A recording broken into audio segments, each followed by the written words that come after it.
What's up guys, Coach David here with the TRX and one of our amazing members, Pam.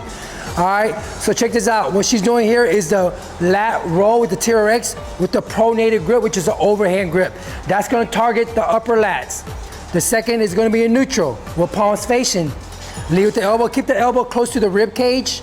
All right, when you roll, you wanna squeeze your scapula back here and release. Inhale, exhale, that's gonna work the mid back. And the last one we like to work on here also is the underhand supinated, where she rolls, squeezes, and that's for the lower back. So you always want to chip away your lat muscles, your pronated, your neutral, your supinated grips. Okay, now we're gonna add an extra one. Let's do the rotational. All right, where your palm is out, and you rotate in, keep the elbows close, and you roll. Similar to a punch. Okay, so that's for our combat athletes that we have here at TC. So regardless, you gotta work a strong lat muscle. Okay, your delts are being worked, your arms, your core, for your temple. Let's go.